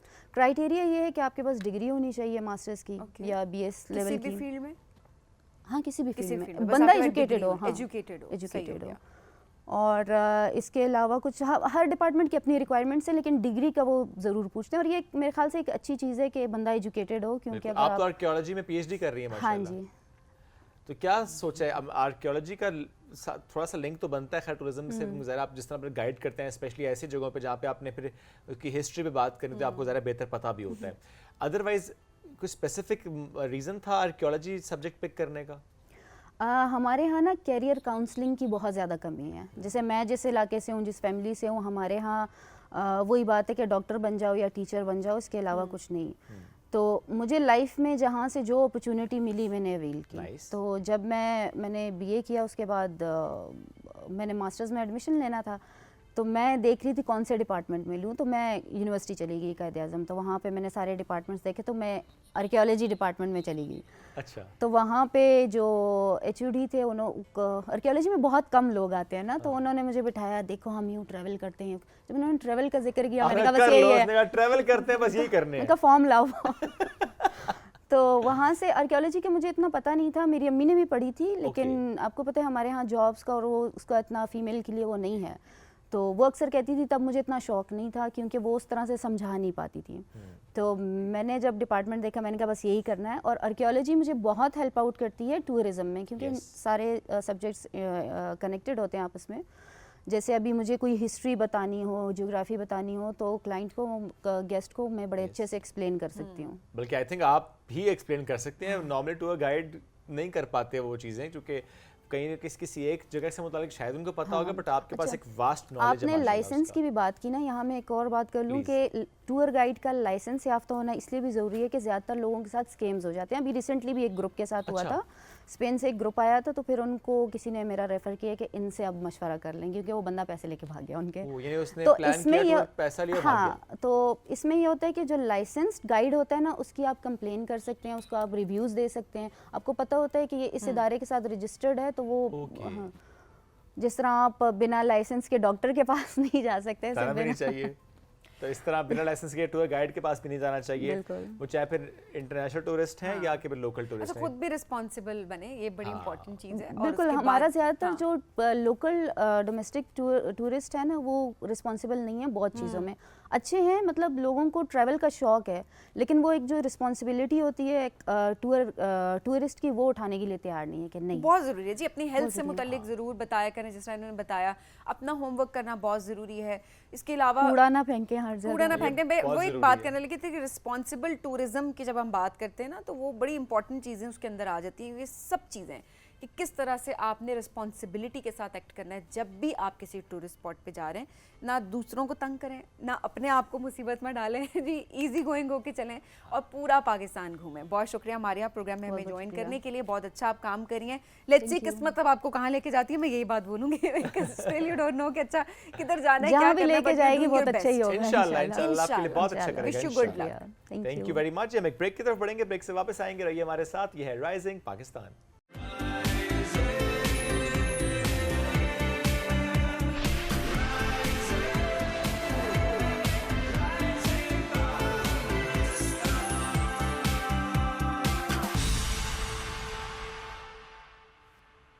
Welcome back. Rising Pakistan में आपको कहेंगे खुश आमदीद। और जब हम सियाहत की बात कर रहे होते हैं, हम टूरिज़्म की बात कर रहे होते हैं, वहाँ पर पाकिस्तान टेलीविज़न का किरदार, उसको सराहना बहुत इंपॉर्टेंट है कि किस तरह से पाकिस्तान टेलीविज़न हमेशा से पाकिस्तान की सकाफ़त को, पाकिस्तान की सियाहत को, उसको प्रमोट करता हुआ हमें दिखाई देता है। हमारे डिफरेंट प्रोग्राम्स हम देख रहे होते हैं, डॉक्यूमेंट्रीज़ हम लोग देख रहे होते हैं। अच्छा, जब भी हम अपनी टीम से बात कर रहे होते हैं ना कहीं किसी भी शहर में, जब किसी भी नेटवर्क की हमारी कोई भी टीम है, उसकी जब हम बात कर रहे होते हैं तो वो पता होता है जी फलानी टीम इस वक्त फलाना एरिया कवर करने गई हुई है। और वो एरियाज़ कुछ बड़े चैलेंजिंग भी होते हैं, जिन एरिया से ट्रैवल किया जा रहा होता है, रोड्स के पर्सपेक्टिव से बात की जाए या ओवरऑल कि किसी ना किसी तरह से उन एरियाज़ तक पहुंचा जाए, वहाँ पर उसकी सकाफ़त, वहाँ का टूरिज़्म, उसको प्रमोट किया जाए ताकि पूरे पाकिस्तान को पता चल सके कि पाकिस्तान कितना खूबसूरत है और सबको वहाँ पर विज़िट करना चाहिए। और ऐसे में ज़ाहिर है मुख्तलिफ, मैंने जिस तरह से बताया कि डायरेक्टर्स काम कर रहे होते हैं, प्रोड्यूसर्स काम कर रहे हैं, हमारे राइटर्स हमारे बहुत ज़्यादा काम कर रहे हैं, उसी तरह हमारे ज़ाहिर होस्ट का बड़ा किरदार होता है और जो काम कर रहे हैं। वो जाते हैं, उसी तरह टफ एंड चैलेंजिंग इन्वायरमेंट में जाते हैं और वो कंटेंट क्रिएट करते हैं आपके लिए, डॉक्यूमेंट करते हैं उसको फिल्म्स के ज़रिए, प्रोग्राम्स के ज़रिए, अपने ट्रैवल व्लॉगिंग के ज़रिए, नॉट जस्ट फॉर पीटीवी। ज़रा जब वो जा रहे हैं तो उनके अपना सोशल मीडिया पे भी उसकी झलक हमें नज़र आ रही होती है। सो हमारा एक प्रोग्राम है, बल्कि मैं ये ज़रूर ये बात करूँगा कि जिस लेवल पे पीटीवी माशाल्लाह काम कर रहा है, उस लेवल पे कोई और चैनल काम नहीं कर रहा। कि यानी स्पेसिफिक प्रोग्राम्स, उसमें जिस तरीके से बिल्कुल डेडिकेटेड रिलीजियसली उस पर जाके काम करना, वो हमें यहाँ पे नजर आता है। पधारो हमारे देश, वंडरफुल प्रोग्राम जिसको होस्ट करते हैं हमून रशीद चौहान साहब, आज साथ मौजूद भी हैं। इससे पहले भी कई बार हमसे बात इनकी हुई है, हमेशा बड़ा मजा आता है इनसे गुफ्तगू करके।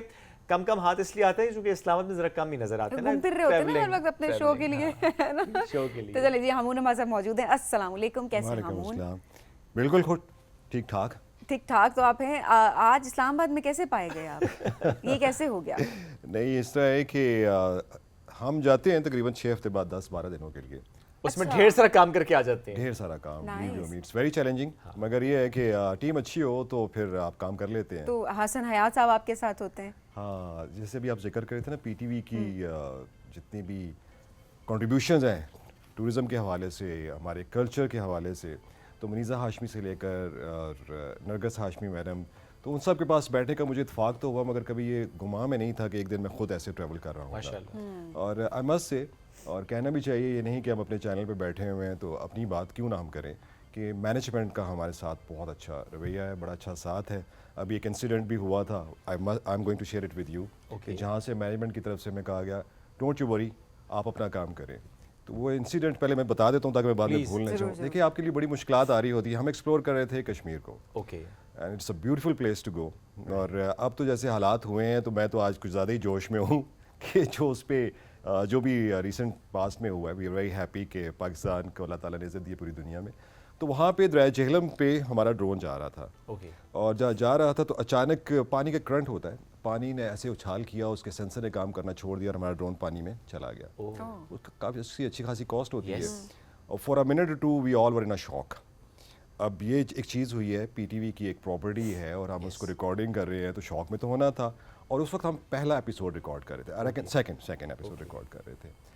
हमने फौरी तौर पे मैनेजमेंट से रब्ता किया, हसन हयात ने, और मैनेजमेंट ने कहा don't you worry about it, do your job, अपना जॉब करें, हादसे हो जाते हैं। That's true. और वो उस वक्त मैंने हसन से कहा, मैंने यार हम किसी सेठ के लिए काम कर रहे होते, तो उस वक्त उन्होंने कहना था कि मैं तुम्हारे खिलाफ इंक्वायरी करूँगा, और उन्होंने मैं बड़ा बुरा भला कहना था, लैंग्वेज बहुत बुरी होती है, मगर उन्होंने कहा क्योंकि आप लोग निकले हुए काम के लिए, अपने कल्चर के लिए, क्रिएटिव काम है, तो रिलैक्स माइंड के साथ you can do it. So ये है कि फिर हम after half an hour, Hasan Hayat was pretty normal और we were doing our job. मैं ये सोच रहा हूँ कि अगर आप उस पर रिकॉर्डिंग पे थे तो वो है हमारे, क्योंकि वो विजुअल भी बड़ा है, वो विजुअल ऐसा होगा कि वो वायरल होने वाला विजुअल होगा। क्योंकि पीटीवी की प्रॉपर्टी बहुत से विजुअल्स देखे हैं कि स्पेशली ड्रोन उड़ाया जाता है वोल्केनोस की तरफ, उसे मेल्ट कर दिया जाता है, लेकिन उस शॉट के लिए या समटाइम्स ऐसे शॉट्स होते हैं जिसके लिए ड्रोन को तबाह करना ही पड़ता है। ये तो चूंकि हो गया ना, एक्सीडेंट हो गया, विजुअल अच्छा ही आया होगा, बहुत अच्छा विजुअल आया क्योंकि वो हमारे पास था। विजुअल तो था हमारे पास, वो विजुअल भी हमने भेजा कि this what has happened to us. हमून, कितना अर्सा हो गया आपके शो को? कितने साल अभी हो गए हैं पधारो हमारे देश को? देखें जी, इट्स बीन 2 years। 2 years। हमने दिसंबर 22 से first time we went out to, हम चले गए थे वहाँ पे सिंध में, तो सिंध से एक्सप्लोर करना शुरू किया था हमने। और बड़ा मज़ा आ रहा है फ़िलहाल। हम जिन जिन इलाकों में जाते हैं और जहाँ मैं जाता हूँ मैं सोचता हूँ यार बाकी ज़िंदगी मैंने यहीं गुजारनी है और समय नहीं लगता। तो मेरे हसन याद मुझे कहते हो तुम बड़े दिल फेंक आदमी हो, जहाँ जाते हो वहीं दिल फेंक आते हो। वहीं फेंक आते हो कि यहीं पे मैंने रहना है।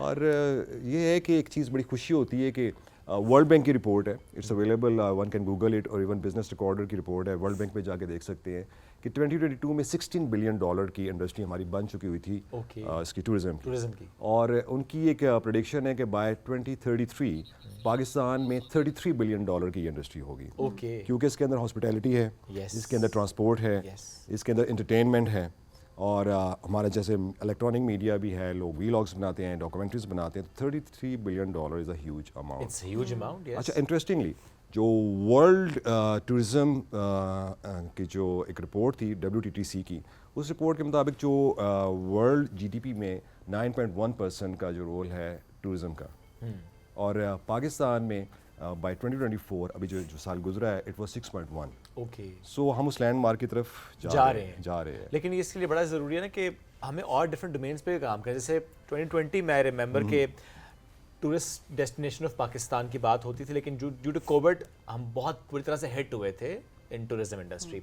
अभी मामला ये है कि स्पेशली नॉर्थ में या चित्राल में स्पेशली कुछ इलाके ऐसे कि जहाँ पर क्लाइमेट चेंज का इतना एडवर्स इफेक्ट आया है कि उसकी वजह से वहाँ का रहन सहन बहुत मुतासर हुआ है, वहाँ के कल्चर मुतासर हुआ है, लैंडस्केप मुतासर हो गई है।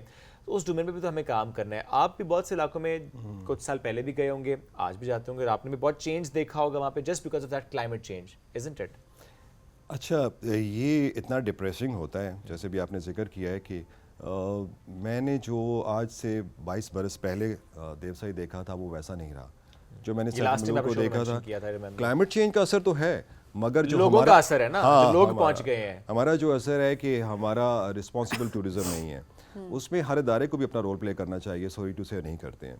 दूसरा, वहाँ के जो लोकल है ना वो भी अपना रोल बहुत अच्छा प्ले कर रहे हैं, किसी जगह पे नहीं। वाज़े मिसाल, आप हुंजा में जाते हैं तो वहाँ के जो लोकल्स हैं वो बहुत अच्छा काम कर रहे हैं, मगर अब मैं कुछ नाम लूँगा तो मेरे दोस्त मुझसे कुछ नाराज़ होंगे।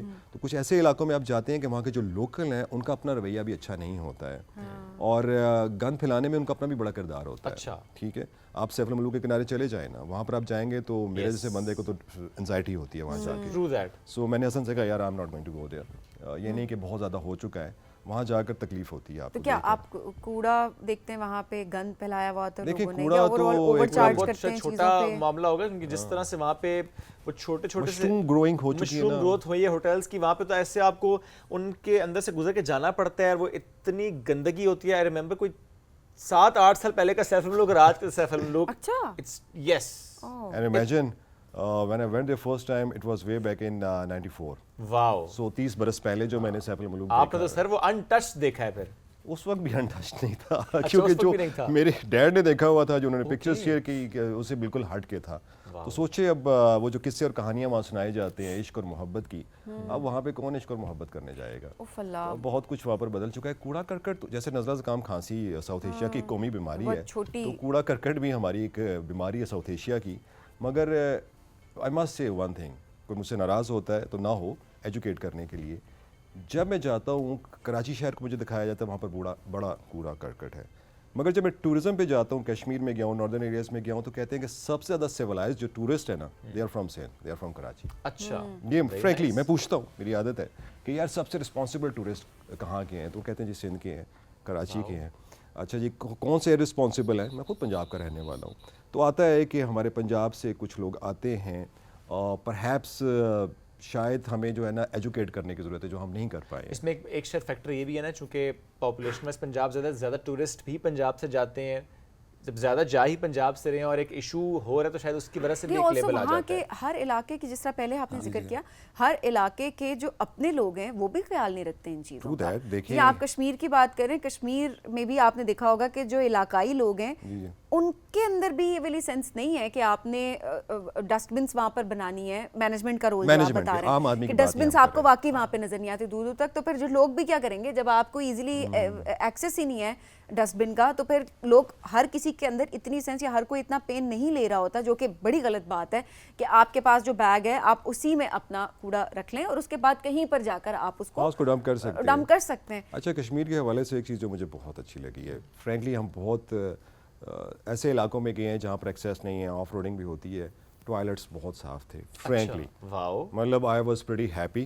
फिर वो आदतें ऐसी पड़ चुकी हैं कि हम किसी जगह जाते हैं तो सबसे पहले तो हमने इजाज़त लेनी होती है, फैमिलीज़ भी होती हैं, बताते हैं हम यहाँ शूट कर सकते हैं कि नहीं कर सकते हैं। दूसरा फिर ये भी अच्छी बात नहीं है कि कुछ लोग जाते हैं तो वो कैमरास लेकर ना चले जाते हैं इलाके में और ख़वातीन को भी शूट करने लग पड़ते हैं। कुछ लोगों ने ऑस्मोस रखे होते हैं, हिडन कैमरास रखे होते हैं। This is very very important point. अच्छा, ये आप सिर्फ कश्मीर की बात करें या हम सिर्फ इन इलाकों की बात नहीं करें, आप मेन सिटीज़ की बात करें, आप ये कैपिटल की बात करें, इस्लामाबाद के हालात आप देखें कि जब भी ईद का मौका होता है या इस तरह का कोई भी फेस्टिवल आ जाता है, सो मुख्तलिफ इलाकों से लोग ट्रैवल करके यहाँ पर आते हैं और हमें बड़ा अच्छा लगता है यहाँ पर कि वेलकम करते हैं और बड़ी खुशी की बात होती है कि एक मौका होता है जिसमें आप किसी दूसरे इलाके में विजिट कर रहे होते हैं, वो चाहे आप इस्लामाबाद में करें या आप किसी बड़े शहर की बात कर रहे होते हैं। लेकिन जिस तरह हमून ने बात की कि कितना इंपॉर्टेंट है कि आपने रिस्पॉन्सिबिलिटी का मुजाहरा कैसे करना है। खुद मैंने विटनेस किया इस ईद के ऊपर कि लिटरली घर से बाहर जाना, टूरिस्ट स्पॉट्स पे जाना इंतहाई मुश्किल हो गया। मॉल्स में जाना, टोलों की सूरत में वहाँ पर मौजूद थे, रंग बिरंगे कपड़े पहने हुए, एक जैसे कपड़े पहने हुए, 5, 6, 7 लोगों का ग्रुप, एंड देन वो ग्रुप डिवाइड हो जाना, एक ने एक कलर, दूसरे ने दूसरा colour, which is absolutely fine, किसी को इससे मसला नहीं है। मसला किन चीज़ों से है?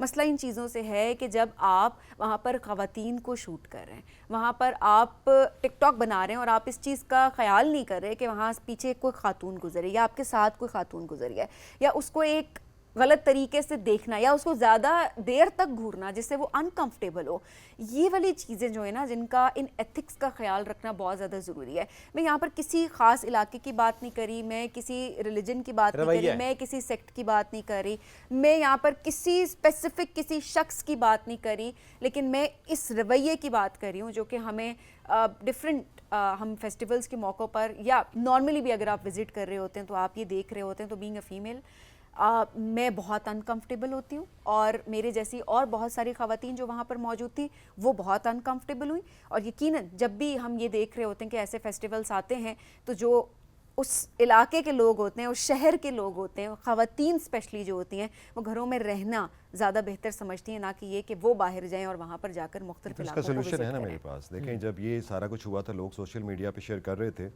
तो मैं एक टीचर भी हूँ, मैं पढ़ाता भी हूँ, मेरे पास जो स्टूडेंट्स हैं पूरे पाकिस्तान से आते हैं, तो मुझे उनके मसाइल का भी पता है। देखें, आप बड़े शौक से कहते हैं बैटल ऑफ बैंड्स, ठीक है, म्यूजिशियंस आ जाते हैं and they enjoy the TV and the screens, why not these boys, ठीक है, इनके लिए भी आप मुख्तस कर दें स्टेडियम्स को कि we are going to have battle of dance, you know, जितने भी आए, कोई ग्रीन में, कोई ब्लू में, and it's going to be entertainment for us too, ठीक है। आप उनको एक प्लेटफॉर्म दें। आपके पास इस्लामाबाद में, कराची में, लाहौर में, हर जगह पे पार्क्स हैं, आपके पास एंटरटेनमेंट है, थिएटर्स हैं, रेस्टोरेंट्स हैं, उनके पास कुछ भी नहीं है। मैं गया हूँ उन इलाकों में, मुझे पता है वहाँ पर कुछ भी नहीं है। जब कुछ नहीं होगा और वो इस तरीके से, हाँ, वो जब यहाँ आते हैं तो वो एक्साइटेड हो जाते हैं, तो जब वो एक्साइटेड नहीं बल्कि ओवर एक्साइटेड हो जाएंगे, तो ऐसे में एक चीज़ तो है कि हम ये नहीं कह सकते, उन्हें ये एक्सक्यूज़ नहीं दे सकते कि उन्हें घर से माँ बहन की तमीज़ नहीं सिखाएगी, ये एक्सक्यूज़ हम उनको बिल्कुल नहीं दे सकते। मगर ये है कि मेरा मसला ये है कि आप जाएं, आप ज़रूर विजिट करें, एक्साइटमेंट शो करें, अपनी पिक्चर्स बनाएं, वीडियोस बनाएं।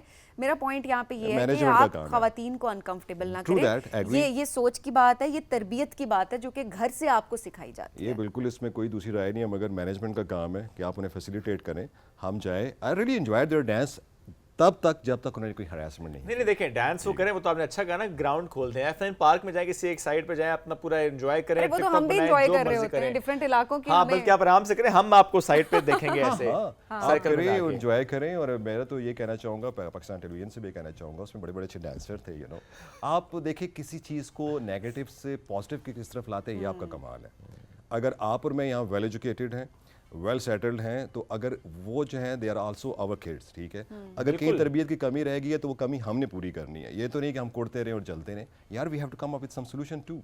देखें मैं जब उन इलाकों में जाता हूँ तो कभी कभी ये भी होता है कि थोड़ी सी स्ट्रेंजनेस भी होती है, थोड़ी सी एलियन फील करते हैं, और थोड़ी देर गुजरती है, हम कह के लगाते हैं, हम चाय पी रहे होते हैं, हम दोस्त बन जाते हैं, ठीक है। मगर शुरू में आप जब जाते हो किसी जगह भी, हम कैमरा वगैरह रखते हैं तो लोग हमें बड़े घूर के देख लेते हैं, ये कौन है कौन, फिर अगर कहते हैं आपका कौन सा चैनल है, हंसन याद हंसते भी हैं। एक जगह हम गए, कहते हैं कौन सा चैनल है, तो हसन कहता है क्या कहा, कौन सा चैनल है। मैंने कहा हसन ये पीटीवी का आदमी नहीं है जो इतनी अच्छी उर्दू बोलेगा, क्लियर उर्दू बोलेगा। हाँ, इसको मार्जिन दो। तो फिर जब आप बताते हैं पीटीवी, तो बिलीव यू मी लोग हमें ऑन कर लेते हैं, माशाल्लाह ऑन कर लेते हैं। हम एक फ़ायदा ज़रूर उठाते हैं पीटीवी का होने का, कि हमें हॉस्पिटैलिटी भी मिलती है।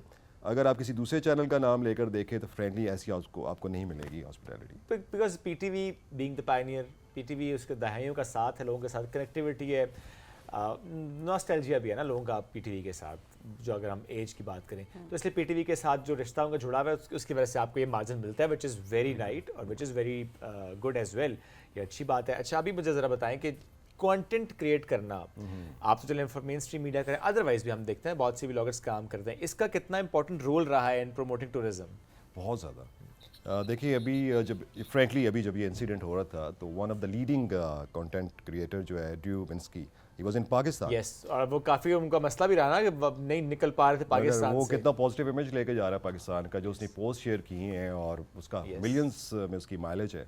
अब होता क्या है कि मैं 2015 में जब गया था नॉर्दर्न एरियाज़ में फैमिली के साथ था, तो I share pictures on my Facebook page, और जब मैंने शेयर किए तो फ्रैंकली सिर्फ 2015 की बात करूँ, आज से पूरे 10 बरस पहले, जुलाई 2015, तो कम से कम फिर हमारे एक बहुत बड़े, खैर आई कैन नॉट से द नेम, उनका जो टूरिज़म के लोग चला रहे हैं, तो मुझसे मेरे कुछ दोस्त थे, they were running a restaurant in Malaysia. Okay. तो उनकी बात हुई, उन्होंने कुछ पिक्चर्स मुझसे मांगी, अच्छे पिक्चर्स थे, उन्होंने अपने रेस्टोरेंट पे लगाई। They brought 40 tourist from Malaysia at that time, और फिर एक सिलसिला चल पड़ा। मलेशिया से बाइकर्स भी आते हैं, हमारे दोस्त हैं वो बाइकर्स हैं, वो अपनी वीडियोस बनाते हैं, तो बहुत सारे बाइकर्स वहाँ से आने लग पड़े। अब आपका कंटेंट है, बाइकर्स कंटेंट क्रिएट कर रहे हैं, ऑफ रोडिंग क्रिएट कर रहे हैं, तो वो जो लोग हैं वो अट्रैक्ट होते हैं, यहाँ आते हैं। फिर जब आपके हाइकर्स कंटेंट क्रिएट करते हैं तो हाइकिंग के लिए लोग आते हैं, माउंटेन्स हैं। बिल्कुल। अभी एक चीज़ जिसको प्रमोट करना है वो डेजर्ट सफारी है, पाकिस्तान में बड़ा पोटेंशियल बहुत है, इसमें कोई शक नहीं, उसको आप कर सकते हैं। फिर देखें एक बर्ड वॉचिंग भी जैसे अपने मागला हिल्स पे भी करते हैं, फिर आपका जियोग्राफिकल होता है, फिर आपका रिलीजियस टूरिज़म होता है, और आप और मैं खुद भी पहले भी कई दफ़ा जिक्र कर चुके हैं कि हमारे पास तो टैक्स ला पड़ा हुआ है, हम बुद्धिज़्म को बड़ा प्रमोट कर सकते हैं, रिलीजियस टूरिज़म को कर सकते हैं, तो बहुत कुछ है पाकिस्तान में करने को। प्राइवेट पब्लिक पार्टनरशिप का मैं हामी हूँ, ये मैं खुद उसका हामी हूँ, ये बड़ा ज़रूरी है, सब कुछ गवर्नमेंट ने नहीं करना, it should be public private partnerships, बिल्कुल होना चाहिए। आप देखिए जैसे अभी आपसे पहले बात हो रही थी कि फेवरेट प्लेसेस, आपके साथ बैठी हुई थी लेडी टूरिस्ट हैं, ऑपरेटर हैं, she is doing a marvellous job. आप इस्लामाबाद में आप बैठते हैं और आप 1.5 घंटे के ड्राइव के बाद आप चले जाते हैं पंजपीर, कोटली सतियाँ, वॉच टावर्स हैं, घने जंगल हैं, और एंजॉय करें, घूमें फिरें। ये प्रिविलेज हमारे लिए तो कहीं जाना आसान है, बिकॉज हम इस जगह पे बैठे हुए जहाँ से हर जगह इजीली एक्सेसिबल है, आपको टिकट नहीं लेने पड़ते प्रॉपर, आपने बस गाड़ी रखनी है और उसके बाद इवन यहाँ से प्राइवेट भी गाड़ियाँ इतनी जा रही होती हैं। ये सभी ने बड़ी अच्छी बात कही है, आपने भी दुनिया घूमी है, हमने भी दुनिया घूमी है, कि हमें हर जगह पाकिस्तान में टिकट्स नहीं लेने पड़ते। सही बात, वहाँ तो टॉयलेट्स के लिए भी टिकट्स लेने पड़ते हैं। सही बात है। तो यहाँ पे तो यानी कि आपको पैसे डालने पड़ते हैं, तो यहाँ टिकट्स नहीं है। एक जो बात मैं आपसे ज़रूर करना चाहता था, एक जो हमारे लोग ना मिसबिहेव करते हैं, देखें आप जब किसी जगह जाते हैं, अगर फॉर एग्जांपल आप अभी कैलाश का जैसे फेस्टिवल हो रहा है, तो वो किसी ज़माने में 7,000 लोग थे, अब 4,000 रह गए, ठीक है। अब उसके बारे में मेरा बड़ा कंसर्न है कि आप जब जाते हैं तो उनकी प्राइवेसी का भी ख्याल रखें। ट्रू। अभी जैसे आप कह रहे थे, आप सेल्फी बना रहे होते हैं, कई दफ़ा तो आपकी जान भी चली जाती है, मगर दूसरों की जान तो मत लेना, उनकी प्राइवेसी को इन्वेड मत करें। दूसरा जो था नुक्ता था कि जब भी हम इन जगहों पे जाते हैं, अभी अपने कंटेंट क्रिएशन की बात की है, तो हम जो कैप्शंस देते हैं ना, कभी कभी वो कैप्शंस बड़े पिंचिंग होते हैं, बड़े तकलीफ दे होते हैं। मैं चाहूंगी कोई आप के लिए कैप्शन दे देते हैं, हाँ कुछ आप जिक्र करें, कुछ जो आपको कोई नामुनासिब तो ऑब्वियसली होते हैं, बट इट्स वेरी इंपॉर्टेंट कि इन चीज़ों का ख्याल रखें। हैशटैग स्पेशली जो यूट्यूब पे लगा दिए जाते हैं, थंबनेल क्रिएट कर दिए जाते हैं। मेरे से तो पर्सनली एक्सपीरियंस हुआ है कि एक शो पे लिटरली मैं गई और वहाँ पर उसके बाद जो है एज अ गेस्ट जब मैं वहाँ पर गई, तो उसके बाद उस शो का जो यूट्यूब पे थंबनेल था, बड़ा ही हैरानकुन था मेरे लिए भी कि ये क्या है, you know that right, and we were discussing कि यार ये क्या हो गया है। तो ये तो बेसिक एथिक्स हैं जो कि खत्म हो चुकी है। और वो कोई एक यूट्यूबर भी नहीं है ना सबीन, मेन स्ट्रीम चैनल ये काम कर रहे हैं, मेन स्ट्रीम, एंड आपका पूरा सिस्टम मैनेजमेंट एंड आपका कोई कंटेंट वहाँ पे अपलोड नहीं हो सकता जब तक वो एग्जीक्यूटिव प्रोड्यूसर वहाँ का अप्रूव नहीं करता. ऐसे ही एंड है. आई वाज शॉक्ड के ये क्या ये है वो रवैया हो जिस पर रहा हम है. बात करें. प्लीज आप भी ऐड करें. तो थंबनेल ऐसे बन जाते हैं जिस पे लोग फिर क्लिक करते रहते हैं, उसमें वो कंटेंट होता भी नहीं है, मिलियंस में व्यूज होते हैं. आप तो देखिए आपके बड़े बड़े लीडिंग न्यूज़ चैनल्स भी ऐसे थंबनेल्स दे रहे हैं. खैर, तो हम टूरिज्म पे बात कर रहे हैं. हमारे एक दोस्त है, इज अ लीडिंग व्लॉगर. वो रिग्रेट करता है एक चीज़ पे. उसका एक व्लॉग था, उसने लगाया और एक थंबनेल उसने लगा दिया और इनोसेंस में लगाया. आपको पता होता है लोगों से.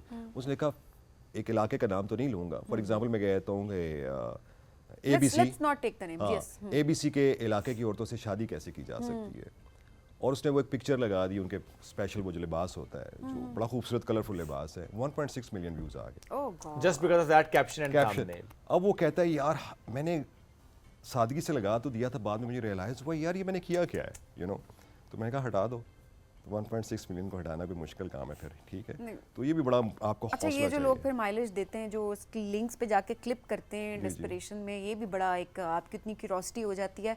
वो भी जब क्लिक करना, देखना, व्यूज़ मिलना, तो लोगों को फिर वहाँ पर भी शय मिलती है कि ठीक है हम लिखें इस तरह का कंटेंट. लेकिन अगेन पहली रिस्पॉन्सिबिलिटी जैसे आपने जिक्र किया कि आप जब अपलोड कर रहे हैं, रिस्पॉन्सिबिलिटी तो आपके ऊपर आप ही होती लिए है ना. आप देखें पाकिस्तान कौन है जो अपने मुल्क को नहीं कहेगा कि खूबसूरत मुल्क है. सही बात कंटेंट है. क्रिएशन करनी है तो be creative. Be creative. And be हर जगह responsible. दिखाएं, एक नए अंदाज से दिखाएं. उस अंदाज से दिखाएं कि वो जो दूसरे कंटेंट क्रिएटर हैं वो भी आपसे इंस्पायर हो जाएं. ये बड़ा जरूरी होता है. Thank you very much Hamoon for joining us today. It was lovely having you. हमेशा बड़ा अच्छा लगता है आपसे बात करके. जब भी ट्रैवल की बात होती है हम मेवरसिन बहुत एंजॉय कर रहे होते हैं उस शो को.